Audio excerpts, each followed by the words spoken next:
Welcome to On the Mic with Shaz, where again we're diving deep into the real stories, insights, and adventures of incredible women in technology. This is our special series, Women in Tech Leadership, The Upsides, where we shine a light on what's truly possible and rewarding about stepping into leadership in tech. Because yes, there are challenges. But here we're flipping the script and we'll explore the growth, the impact, the opportunities to shape culture, and the moments that make it all worth it. I'm your host, Shaz. Let me just fill you in on something here. This is quite special for me right now because this is the first in person. If you're watching this podcast, I have Payal Pandya right next to me. She is next to me, everybody. I am so used to this being online and she's in person with me today. So I'm very happy. I feel very at home here, actually. I get used to this. Yeah. So welcome. Thank you. Thank you for being here. It's nice to be able to actually reach you. Yeah. Like, pinch, are you here? I'm here. I'm right here. We've had so many catch-ups online. Yeah. We've talked a few times over a few different things. So it's good to finally see you in person too. Yeah. 3D's better. Yeah, absolutely. Absolutely. And so let me tell you a little bit about Payal sitting here next to me. So she's here to share her honest take on the upsides of stepping into bigger roles, commencing her career as a customer service manager with Coles all the way through to now a data governance lead with Sportsbet. Payal, this is so cool having someone laugh next to me. It's a little bit. Yeah. I'm loving this. So look, obviously I know you, Yeah. and it's been great for us chatting and we've got a lot in common. Just for our listeners to get further insights into you, if you had your own TED Talk, let's say, okay, what would the unexpected title be of your TED Talk? Tell me. This is such, I don't know whether you call it coincidence or whatever the word is, but I was having a conversation with ChatGPT yesterday, because you do, you get into an argument with an AI bot because, hey, why not? And we were talking about hype, so hype about technology. So AI is everywhere at the moment, and every other day there is a conversation where AI is going to either take away all our jobs or it's going to make all our lives. Yeah. It's nothing in between. So the conversation I was having is, why don't we ever take the middle road to actually talking about something with a sensible head-on to go? So I take the time to find the niche and talk about AI where it can actually help. And that kind of rolled into technologies that have had hype in the past and have flattened out. Like you've got Google Glasses, we had 3D printers that are all the rage. So I think that would be my TED Talk at the moment. Technologies that were all the hype but didn't make it through. I like that. It's just a bit weird, but yeah, that's something. Do you have any like short, catchy title? I don't know. I'd have to work on that. I'd have to. I'm not very good with words, so I'll have to. It's a thinker. Yeah. It's a thinker. You could call it Not Good with Words. That could be good. There's a title. You're better at words. So, okay. Well, if we peeked at your calendar this week, then what's one thing on it that makes you excited at the moment? So there's two actually. Today, just before this, we run a Women in Tech Toastmasters session. The idea behind the session being a safe space for women to come and practice their public speaking skills, getting better at kind of presenting in front of people. And we do that once a month, and I run those sessions, and I really, really love seeing people go through the journey, being very nervous to kind of actually leading and presenting. So that's always very exciting. But next week we have at Sportsbet, we do a calendar year. So our strategy resets January 1. So we come back January 1, everything's fresh and new. But we get a full day offsite to go away with the rest of our leadership team and really just spend a day understanding what our strategy looks like. And that's coming up. And I'm really looking forward to that for next year. So that'll be very exciting.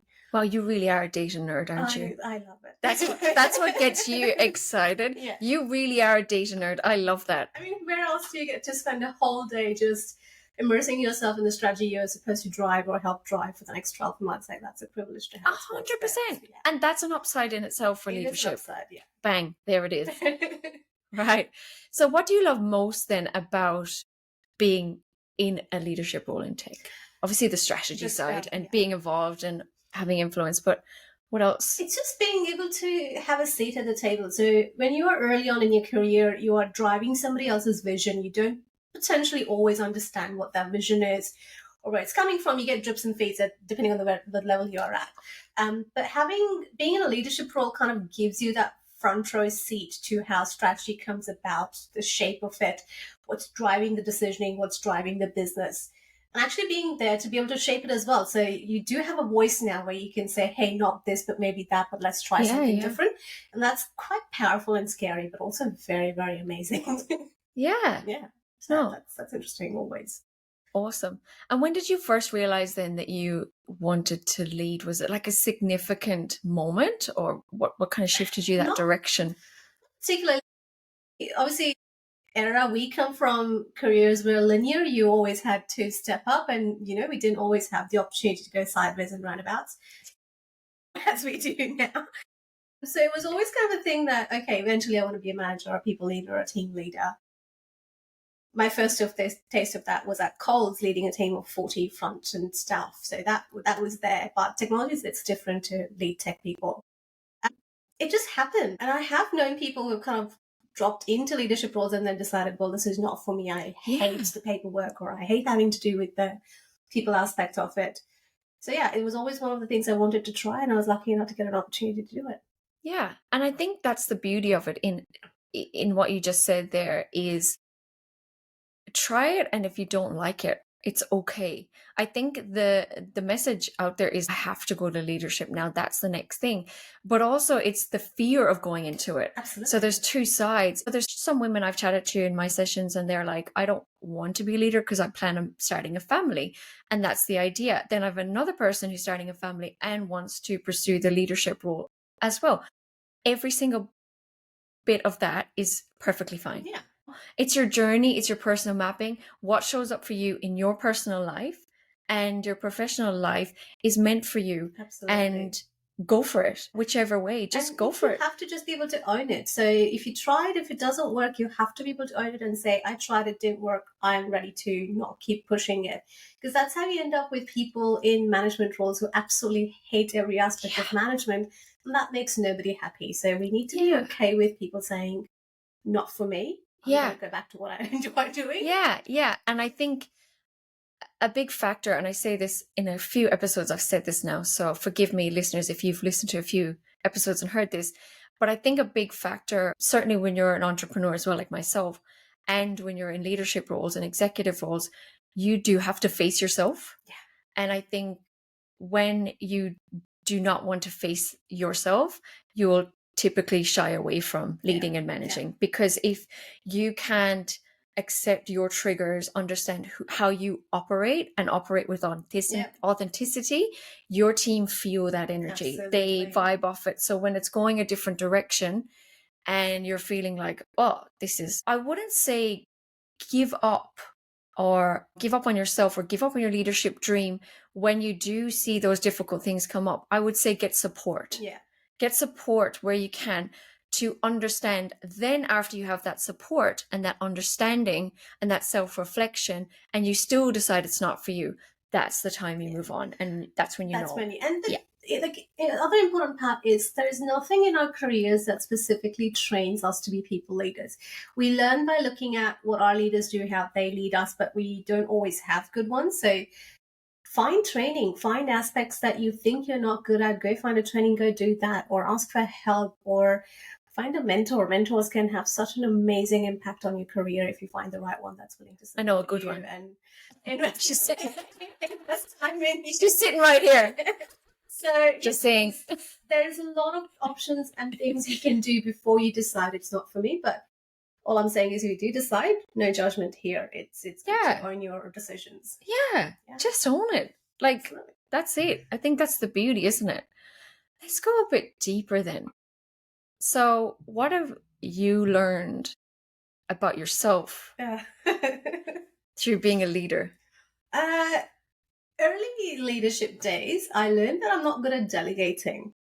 And that comes from just when you worked by yourself or worked in consulting, so you're used to relying on you. And it takes a lot of conscious effort to let go of that control and put the trust in somebody else. But this is an honest fact. So it took me a long time to learn how to delegate and trust and go, even if they don't get it right, my job is to help them guide them, Yeah. not always expect a perfect outcome. Because it's always easier to just do it yourself and get it right the first time around. But that's not how leadership works. So Yeah. that was a bit of an eye-opening few months. Let's just put it that way. Yeah. And your team respect autonomy. We're in that world now where we are innovative. We're thinking outside the box. We've got our own ideas. And we do like the autonomy to, and then there are some people who just like direction and guidance. And I think understanding each individual person and okay, who can handle the autonomy, who needs a bit more direction and likes the direction. It's really getting to know each team member individually.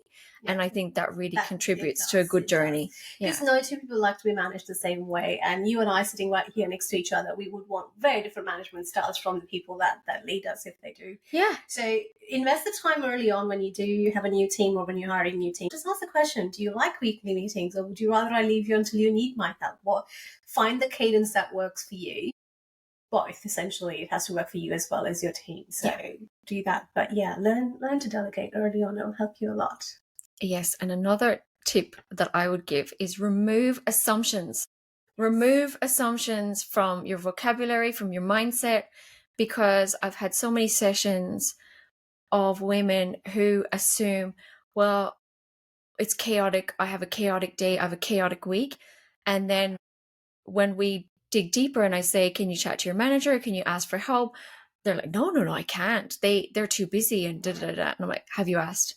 I haven't asked. And then they go and ask and then realize, so that's where I would say remove assumptions. And I could go on about this for days, but this is about you. And I'm sure the listeners want to hear about you, not about me right now. Said that. So we recently went through some leadership training at Sportsbet.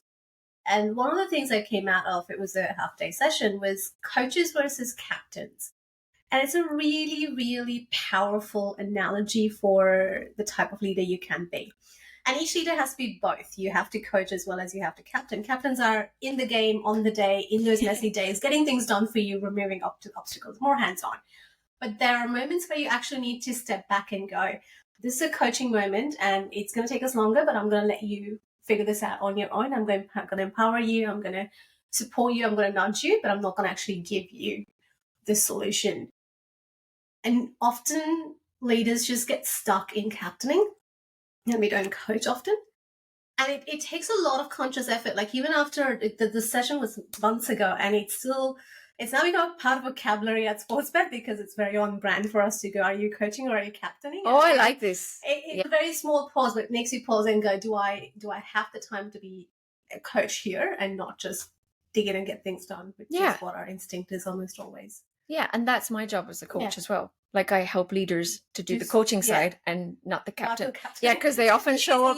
Yes. Because we've been through that. So we know what needs to be done. So captaining is easy. It's a coaching part that's harder. Yeah. And the further up we go up the ladder, the less you sit in the shoes of the people where you once were. Yeah. Like you forget that you were once there and you're just kind of willing them to be there without going through the mistakes and the failures, right? So that's not going to happen. They still have to, you have to give them the opportunity to still make mistakes and to cultivate that learning and fail, but fail safely. I love that. Fail, but fail safely. Did you hear that, everybody? Yeah. How then has your leadership role allowed you to influence culture or to support other women in tech? Like I said at the start, the women in tech community at Sportsbet is quite a strong community, and I was incredibly lucky that my manager actually started that community, so I had front row seats to everything that was happening. But I apparently have been told that I have a natural knack for the gift of gab, as they call it. A year ago we started having conversations to go, how do we get other women more comfortable speaking and presenting at events, even internal or external, even if it's just standing up at the next town hall and doing the acknowledgement of country, or if it's actually leading a session at a town hall. That's great. How do you give them the confidence to do that? So we created the Toastmasters session, which I've been chairing for the last 6 months. And it's incredibly rewarding work because it's not your day-to-day. It's not just coming and doing your job. It's actually kind of helping people be the better versions of themselves and get out there and get those skills. And we've had so many women who've started with speaking for a minute to doing full presentations to the girl that's actually running it today. It's her first time running the whole session as a Toastmaster. And it's incredible to see her go through that journey and get the confidence to go, hey, I'm okay to do this. And it's voluntary. So you don't get told to do it. You get to sign up. You have to invest your time in it as well. But with that, we've also been able to create training programs. So how do you get them online programs that they can do to whether it's diction or whether it's presentation skills or like what can help them be better. So that's actually really, really rewarding. And I enjoy doing that because it's not just your day job. So that's awesome. That's awesome. And in the midst then of, look, it's no secret that there are challenges, there are tests that pop up day to day in your leadership world, right? So how do you stay connected then in the midst of all of that? How do you recharge and stay connected to your why? It does tend to get harder as work gets busier. So being a gambling company, this is potentially the busiest period of the year for us. We're heading into what we call our Christmas, which is Cup Day. So in those lead up months, it's your Christmas. We call it. I have to stop you there. We have to pay attention to that moment. Your Christmas, because it's Cup Day. Yeah, I absolutely love that. Cup Day at Sportsbet is working. We are all in the office. We have a massive party. Plug. Literally all day, every day. There's food, there's drinks. We are there to support the people who are actually working. That's really cool. But yeah, to see you down, everybody's there in the office. It's a massive event, and we do call it our Christmas. Plug. Come work for us. We're amazing. So leading into that, it does become harder to stay connected to your why. But the strategy session in next week is a great opportunity to put everything aside, not log into your laptop, but just spend an entire day reconnecting to that why. To making sure that when your team asks you a question, why are we doing this? You are so well connected to your strategy and your company's ethos and business model for the next 12 months that you do not hesitate in answering that. So just having that opportunity or the time carved out really does help. But it is a little bit self-driven, so you have to kind of keep doing that for yourself over the next 12 months as you go through it. Yeah, I love that. I love that you all catch up and have that strategy session, because it means you're involved. It means you have influence. It means you're on the journey. Absolutely. So that's so important to have that kind of a recharge. Yeah, and it's not you're being told this is our strategy. You're being given an option to go, this is our strategy. Let's talk about it. Let's ask a question. Let's clarify. Let's make sure when we walk out of here, we are all 100% on the same page. Yeah. So another massive plug. Come work for us. And so your journey then hasn't been linear. Oh God. We talked about this, haven't we? Because you had a plan, like we all do, and I have a saying that when you have a plan, God laughs. Yeah. So, and that means that you have a plan, and then it's like, well, here's your plan, and now I'm going to put 25 holes in that plan and see how you go with it, and see how triggered you get and tested you get, and come out the other side. So that's been a bit of your journey. So talk to us about that. So obviously I'm trained in IT. I have a degree in IT, and as you all, the listeners out there who have a degree in IT, we were given a career plan. You start in support, you work your way up, you write code, you become an engineering manager or a dev manager, and that's just your linear path. From day dot, I didn't do any of that. I did support for 6 months, but then again had an incredible female leader who gave me the opportunity to go, you can do a hybrid role where you're half people facing, half tech. So I was given the tech consulting role. And that then became my career for the next decade. And I loved every minute of it. Consulting is hard. It is soul shatteringly hard. It's not easy, but what it trains you for, you can't learn those skills anywhere else. But then again, when the next pivot came in my career where I didn't want to travel as much, where I didn't want to do the 4 a.m. get ups and get to the airports, it came to this opportunity at Sportsbet, which I actually didn't apply for because I'm not a governance expert on paper. But the recruiter I had at that point was amazing and said, you have a lot of transferable skills. So governance I can teach you. It's not that hard, but the transferable skills, which is your people management, your stakeholder management, your ability to boil the problems down and see why the company wants to do this, that I can transfer. So I took the role, and 3 years in, and I don't regret any of it. So it's not linear. It was always based on, if I was to boil that entire conversation down, it came back down to what I was good at, not what my degree said I was good at.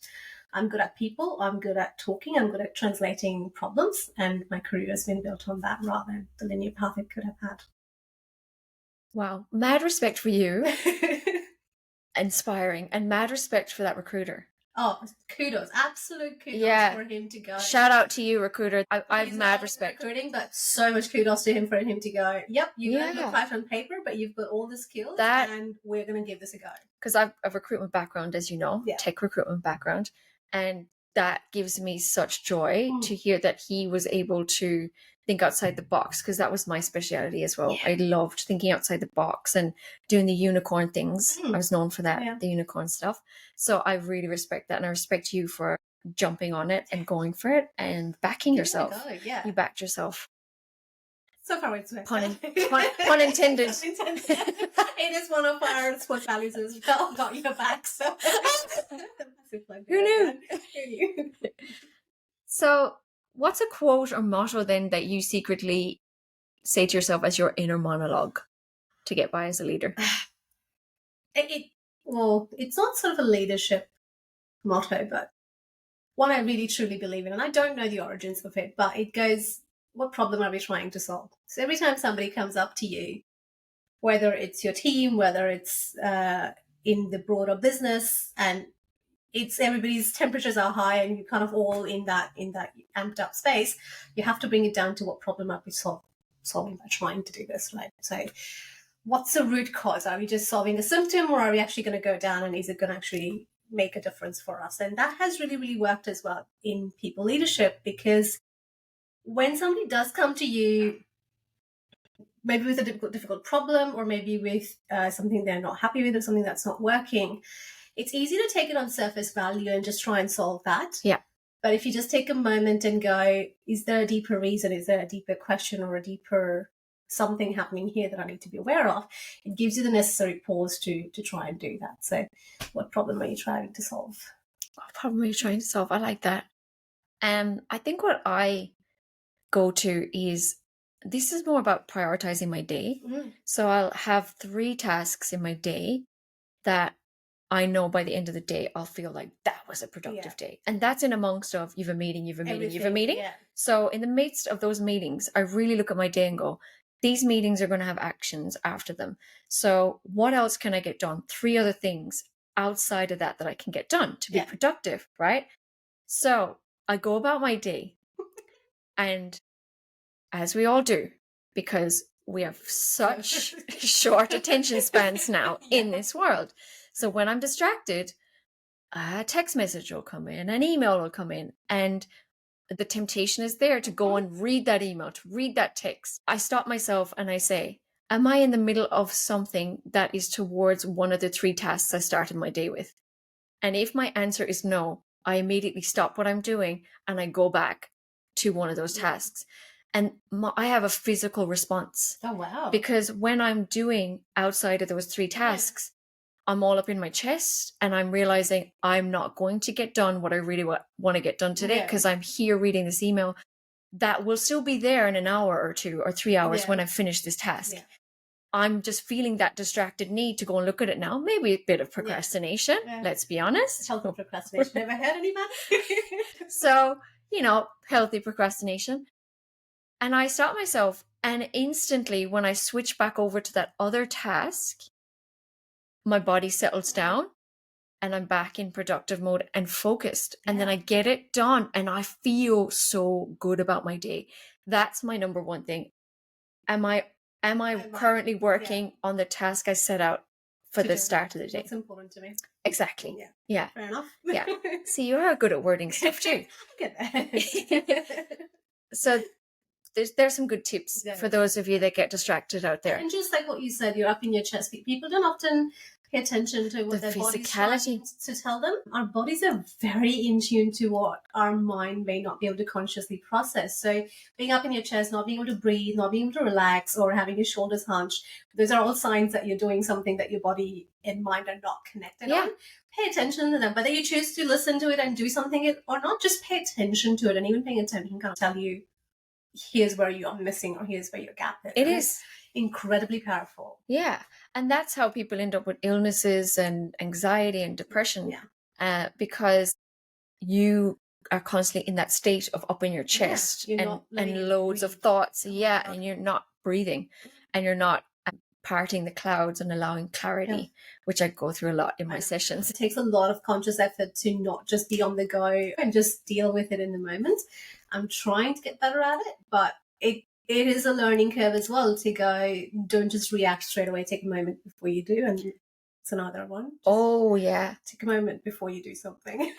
But it's counterproductive. Because I have my days where I'm on and it's 24/7, and I'm counterproductive and I'm up in the chest again.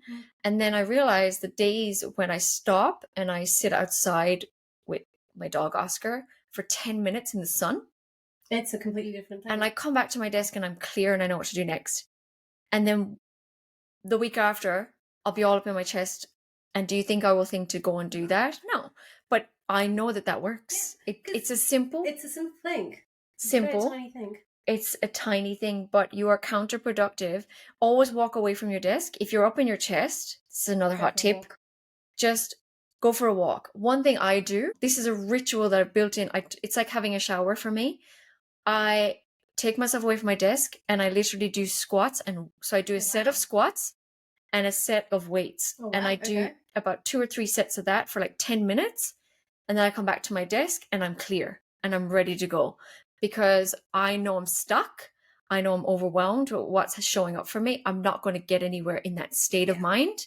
So I go away, get out of that state of mind, come back. And then what I once thought was a mammoth task is now actually easy. Quite simple and easy. Yeah. It's easy. And sometimes throughout your day, your list gets bigger and bigger and bigger of what you have to do. And I come back and I go, oh, my list isn't that bad, actually. It was just in the moment, it was feeling overwhelming. It changes your perspective, doesn't it? Yeah. Yes. So they're the hot tips, everybody. Do some squats. Get some weights in. You heard it here. You heard it here first. Yeah.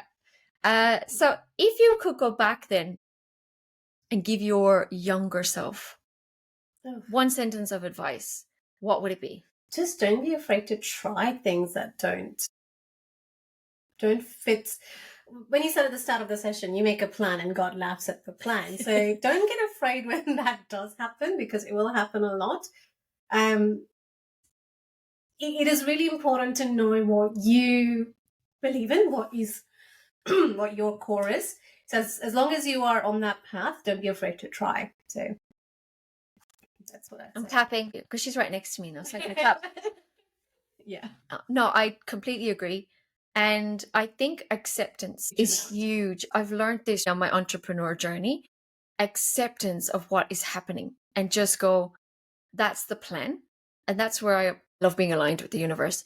In that instance where I go, the universe has a plan and I'm trying to battle it. Yeah. Why am I battling it? And the minute I accept it, my energy shifts. I feel calm. Because it's going to work out. It's inevitably going to work out, but it will probably work out quicker if I stay calm about it. Yeah. Right? So that's the state of mind that I've learned on this entrepreneur journey is acceptance. Don't battle it so much. If the universe or God or whatever your flavor is plans on changing your plan a little bit and it's for the better, don't necessarily fight it because it's for the better. And the other one is patience. Okay. This goes out to my clients. This one is for my clients who say, oh, Shaz, I've no patience. This isn't my sessions. I've no patience. I've just no patience. I want to be there already. And then they put the work in and then they come out the other side and go, oh, I should have done this so long ago. Right? So patience is the other one, that if you have patience to invest in yourself, take care of yourself, get that self-care, and really bring this whole living back to you and not what people think and society and other people's opinions, because it's a waste. Yeah, it's a waste of energy. So invest in you is my advice, and patience, acceptance. There was a period in my life where I loved saying the Serenity Prayer every day. And I know I'm not religious by any means, but the words in the Serenity Prayer are actually very, very helpful in your day-to-day life if you let it be. Accept the things you cannot change the things you can, and wisdom to know the difference. I like this. It's absolutely brilliant. I'm absolutely not religious. This is not a religious plug here, but the wording is just so... Let's say something bad happens at work. Let's say there's a change or a reorg, which happens in every major organization every 6 months in Australia. Accept the things you cannot change. You're not going to be able to stop them from doing it. What can you change? Can you apply to a new role? Can you shift? Can you learn something that is in your control? The wisdom to know the difference between the two, because when you realize something is not in your control and you stop battling it, you're saving energy for things that are actually in your power to change. So look it up, people. It is an incredibly powerful few words. Look at you with your wisdom. Look at you go. That is my wisdom. Sorry, prayer got me through a lot of things, so there you go. No, I like that. They're really simple words. I think they're older than religion itself as well. There's 16th century connotations of those as well, so look those up if they give you a different flavour. And you're right in what you said, in that there's so much change that happens, and it's okay to go, is this the right environment for me now? Because you could be with the company for 2-3 years, but is it the same company for the modern version of you now? Absolutely. People change all Check the time. in on yourself. Yes. Still working with your core, working with your ethos, your values. It's okay, again, to say, no longer serves me. Yeah. Find something different. And it goes as well with the intentions you set for yourself as a leader every day too. I always say, like, start your day with intentions, or one intention for that day. Could I check in with one team member to see what's showing up with them for today? Set that intention every day, because if you go in autopilot each day, you become this reactory leader. And with intentions comes you're leading with purpose. Yeah. Leading with purpose. I think you said it earlier. People pick up on your energy. So if you are turning up with anxiety or turning up with, I just need to get this done, you're just coming with that closed view, your team is going to feel that. Whether you want it or not, they are going to pick up on the cues. They are going to notice that, and they're going to then not approach you or not ask you questions. Be clear, be intent. I'm not saying I'm good at it. I fail at it more than I should. But at least if you do it right, at least 20% of the time, you're on a better journey than you can be. Absolutely. And another thing we cover, like in my sessions, is the personal and professional side, because it goes hand in hand, particularly as us women. And I know men have their challenges too, absolutely. But on my journey, and certainly working with women in tech, we go through new layers, like a new decade of ourselves, or perimenopause is set in, or menopause is set in, or we're a new parent. So there's a personal challenge showing up while you are on your leadership journey. And so that's why I do my sessions where we cover the personal side simultaneous to the professional, because that's what's key. And I feel like when you show up to work, there's a lens on you as a leader, and particularly as a woman, we have to walk around with this face of, I've got this. And sometimes you don't got this. You've got loads going on at home. You might have sick kids, sick pets, all of the things, all of the chaos that we know shows up. And sometimes you can't switch that off, and your team feel that energy. So I think my clients love that they can offload and let it all out and have a sounding board. And then some of them actually say they put in their notes in their phone what to chat to Shaz about, so that they can then show up and be present for their team, for their family, and they go, and then I'll just cover that with Shaz. And so it takes that physical feeling away, that all in the chest. So I'm like, do that, whatever makes you feel better. Again, as a leader, you'll have to figure out where your personal and professional boundaries sit, because COVID shifted the dial for a lot of us. We spent 3 years looking into each other's homes and studies, and blurred the boundary between the work persona as it was to the personal persona. It kind of became one. And we have leaders at work that are open about their personal journeys, whether it's menopause or perimenopause or kids, because it's a big conversation at work at the moment, or it's husbands or pets or 100 of the things, like you said, that happen in life.